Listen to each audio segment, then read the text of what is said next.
Pada saat melakukan perjalanan itu tiba-tiba terdengar suara tembakan. Konvoi berhenti. Tiba-tiba tim dari lokal dari Aceh Timur, tim monitor dari Aceh Timur menyatakan,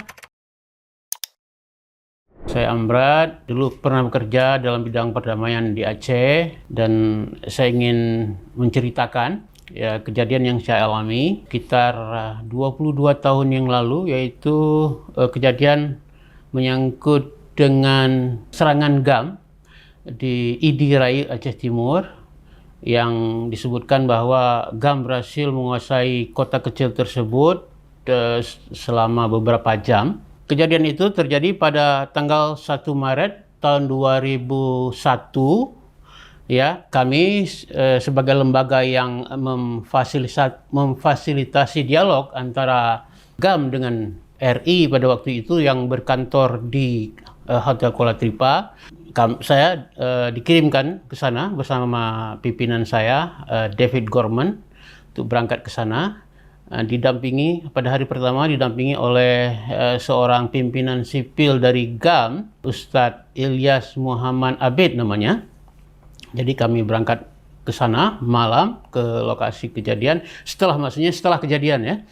Yang pada waktu itu kita tahu kondisinya konflik dan pada saat hampir tiba di Aceh Timur itu pada malam harinya itu kami dikejutkan karena suasana begitu gelapnya oleh kemunculan orang-orang bersenjata, orang pakaian sipil yang bersenjata. Kemudian sopir menghentikan kendaraannya, kemudian berhenti. Kemudian dengan sigap ya Ustadz Ilyas Muhammad Abid ini, pimpinan sipil GAM, turun dari kendaraan dan rupanya orang-orang bersenjata tersebut mengenal beliau. Mereka menunduk dengan hormat dan Ustadz Ilyas, kami memanggil beliau demikian, menyuruh mereka untuk menyingkir dan mereka dengan takzimnya mundur dari lokasi kejadian. Saya rasa kejadian tersebut disaksikan juga oleh bos saya, Pak David Gorman, seorang Amerika, tetapi beliau tidak berkomentar apa-apa.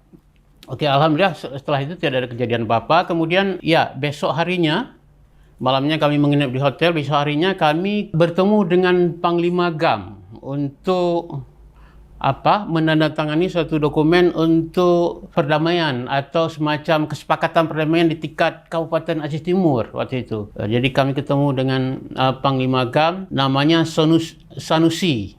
Ya. Yang kita tahu, mungkin masyarakat mengetahui bahwa Panglima GAM Aceh Timur itu memang Sanusi. Tetapi terakhir waktu saya lihat beberapa tahun kemudian, yang saya temui ini bukan Sanusi Panglima GAM yang diketahui umum.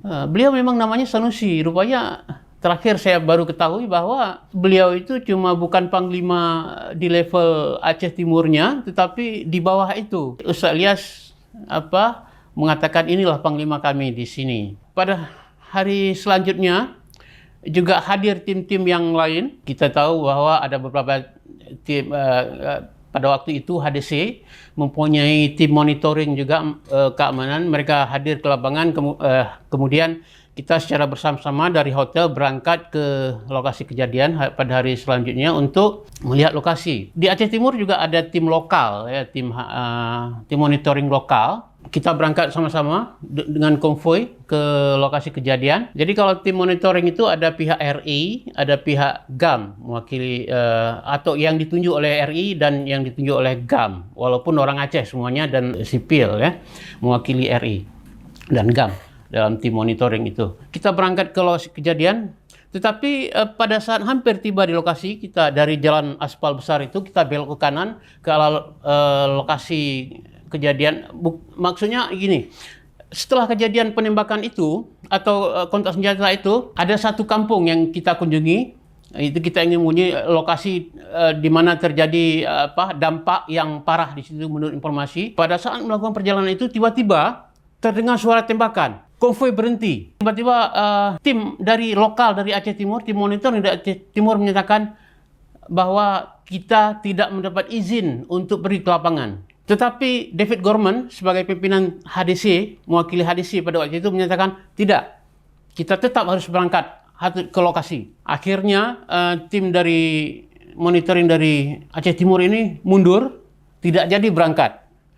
Tetapi David memutuskan kita berangkat terus. Akhirnya terpecah tim, satu mundur, satu maju terus ke lapangan. Dari tim Banda Aceh itu terus ke lokasi kejadian. Dan sampai di sana kita melihat desa di pinggir, bekas desa di pinggir laut itu yang ada cuma abu dan bekas terbakar rata dengan tanah, tidak ada apa. Yang nampak adalah debu-debu, kemudian seng menghitam bekas kebakaran.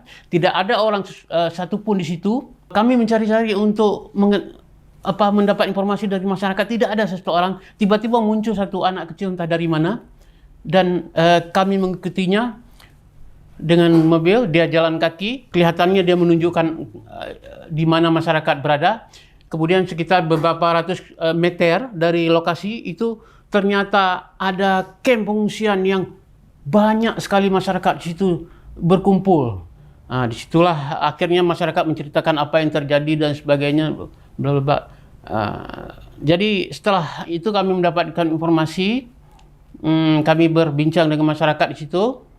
Kemudian setelah itu ada yang memberi bantuan dan sebagainya. Mungkin kalau tidak salah dari Ustaz Lia mewakili juga suatu lembaga NGO.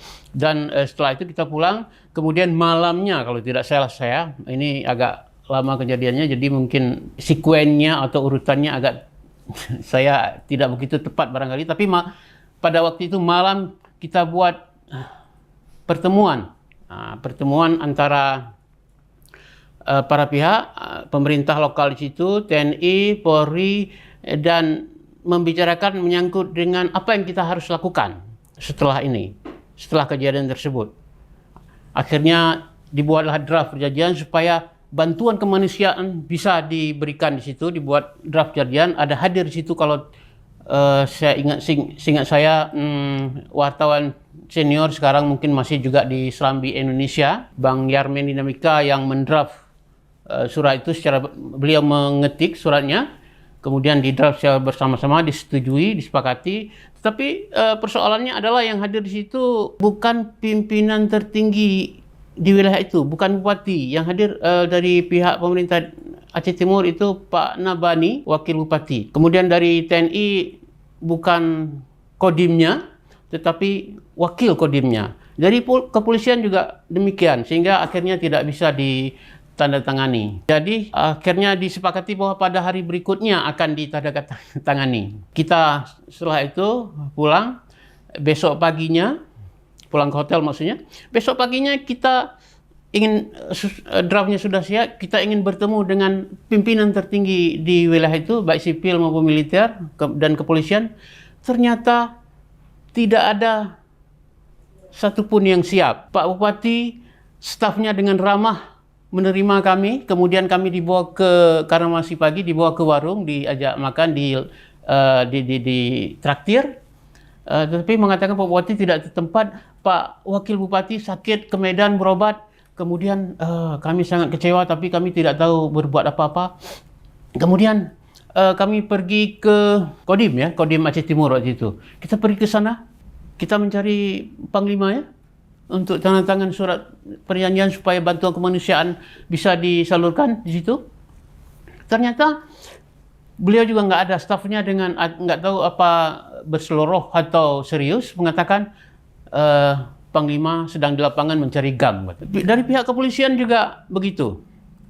Jadi sebenarnya itulah yang saya alami, kejadian yang saya alami. Mungkin dokumentasi menyangkut dengan peristiwa itu ada ditulis di buku Proses Damai Aceh yang dikarang oleh Boy Abdas dan Iskandar Norman, yang menyebutkan bahwa karena adanya bencana kemanusiaan, HDC mengambil inisiatif menyalurkan bantuan untuk rehabilitasi sarana milik masyarakat yang rusak. Jadi menurut saya itu tidak tepat, kurang tepat pemberitaan yang demikian. Ya mungkin ini informasinya dari PIU, itu semacam unit informasi atau public relationnya dari proses dialog. Saya tidak tahu, tapi yang saya alami tidak demikian ya. Karena fungsi HDC itu bukan untuk memberikan bantuan kemanusiaan, sebenarnya memfasilitasi saja. Jadi kalau dari dokumentasi itu disebutkan bahwa HDC untuk program kemanusiaan di Aceh Timur menyediakan $50.000 US dollar. Dana itu disalurkan melalui aksi kemanusiaan damai melalui dialog. Memang benar itu ada dana sejumlah tersebut, tetapi bukan ia cuma memfasilitasi ya, karena untuk terjadinya bantuan yang lebih luas lagi untuk Aceh Timur. Mungkin tujuannya saya pikir karena seperti kita ketahui HDC bukan lembaga donor menyalurkan bantuan, dia fasilitasi, dan tugas utama itu adalah fasilitasi dialog antara RI dan GAM. Kemudian salah satunya juga sebagai amanat dari perjanjian untuk membentuk zona damai, menginisiasi proyek-proyek kemanusiaan, tapi tidak langsung memberi bantuan. Tapi sebagaimana kita ketahui ada mekanisme di dalam HDC itu, di mana untuk bantuan kemanusiaan itu ada pertemuan khusus yang melibatkan negara-negara donor seperti Amerika, Uni Eropa juga terlibat, dan itu pernah dilakukan semacam pertemuan di Jepang misalnya, pertemuan negara-negara donor dalam rangka untuk memberikan bantuan kemanusiaan untuk korban konflik di Aceh. Kemudian kita tahu mekanisme lain untuk bantuan kemanusiaan waktu itu adalah yang UN yang berkantor di Aceh itu namanya OCHA, UN OCHA. Berkantor di Banda Aceh, mereka melaksanakan pertemuan mingguan untuk menyalurkan bantuan-bantuan atau mengkoordinasikan bantuan-bantuan kemanusiaan. Ada Pak Fauzi, beliau juga dosen, sekarang sudah pensiun, dosen bahasa Inggris di Unsyah dan UIN Araniri. Jadi mungkin ini merupakan pengalaman saya yang menarik yang saya alami menyangkut dengan peristiwa di raya tersebut. Demikian, terima kasih. Wassalamualaikum warahmatullahi wabarakatuh. Jika video ini bermanfaat untuk Anda, silakan subscribe, like, dan nyalakan loncengnya.